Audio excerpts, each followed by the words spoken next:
Reacciones no se han hecho esperar ante el mensaje del gobernador y es que en su anuncio habló de un nuevo sistema contributivo. ¿Qué podremos esperar? Eliezer Ramos nos tiene más detalles en directo. Buenos días, Eliezer. Muy buenos días, Sujay. Efectivamente, vamos a conversar con la senadora María de Lourdes Santiago Negrón, quien se encuentra con nosotros en esta hora de la mañana. Muy buenos días, senadora. Y gracias por estar con nosotros. Los presidentes de ambos cuerpos se comprometieron con el gobernador a trabajar de cerca sus proyectos para atajar este rango especulativo de los bonos de Puerto Rico. ¿Cuál es su reacción? Y ojalá ya exista esa buena voluntad, pero es que no conocemos exactamente cuál es la agenda del gobernador. Creo que uno de los puntos más preocupantes del mensaje de ayer es la utilización de frases genéricas. Es el mismo mensaje que el gobernador dio la semana anterior, que lo pudo haber dado el mes anterior, el año anterior, y quedan todavía las interrogantes importantes por contestar. Por ejemplo, ¿cuáles son las medidas a corto plazo? El gobernador habla de renegociar la deuda, pero ¿en qué término? ¿Cuán concretas son esas conversaciones? ¿De qué parte de la deuda estamos hablando? Hay una posibilidad de que se tome un préstamo enorme a la banca comercial a intereses de usura. ¿Es eso de lo que está hablando el gobernador? No lo dijo claro.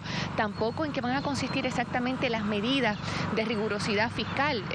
Yo espero que el gobernador entienda que al Departamento de Educación no se le puede dar el mismo trato que a la compañía de turismo.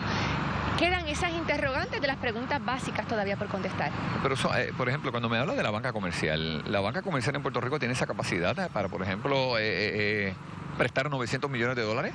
De lo que se está hablando es de un préstamo de aproximadamente 2.000 millones de dólares con compañías extranjeras. En algún momento se habló de Morgan Stanley, se ha hablado de Royal Bank, a un interés que sobrepase el 11%, como una forma de gestionar efectivo que a mí me parece altamente cuestionable. Senadora, se habla muchísimo de reevaluar el IBU, el gobernador lo hizo en su mensaje y de igual manera también abrió la puerta de que se está trabajando una reforma contributiva nuevamente.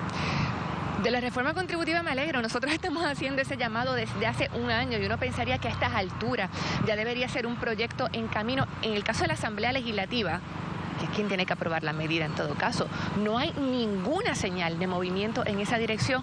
Me temo, por lo tanto, de que vamos a ver exactamente el mismo patrón de las medidas anteriores.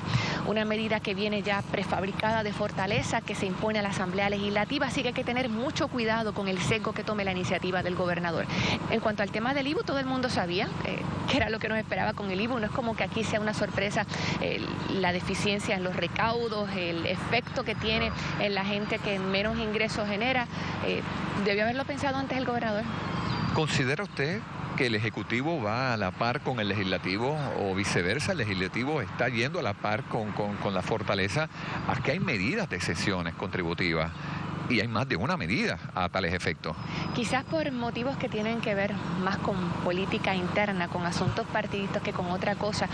Yo lo que veo es una escisión completa entre los poderes del gobierno. Ayer se le preguntaba a los compañeros de mayoría, le preguntaba a la prensa qué iba a decir el gobernador y me parece que eran auténticos, que eran genuinos cuando decían que no tenían idea de qué iba a ser el mensaje. Yo no creo que haya ese mínimo de cohesión en las ramas de gobierno. Una última pregunta. ¿Considera usted que el discurso que está teniendo la fortaleza y este presente gobierno con respecto a esta crisis fiscal que se vive en la isla, lo vemos en una sintonía de que esto es una crisis fiscal y no se está trabajando el tema de desarrollo económico, que posiblemente de ahí es la base para un rango especulativo en los bonos de Puerto Rico? Hay un elemento administrativo y fiscal que es evidente, pero el problema de fondo es la incapacidad de Puerto Rico generar riqueza suficiente para cumplir con las obligaciones del Estado hacia sus ciudadanos, lo cual no es posible bajo un sistema de inferioridad política como el Estado Libre Asociado que defiende el gobernador. O sea, ¿usted lo ve como un problema de estatus? Va a ser un problema de fondo. De hecho, las cosas que están ocurriendo, nosotros las hemos estado advirtiendo desde el Partido Independentista desde la década del 70.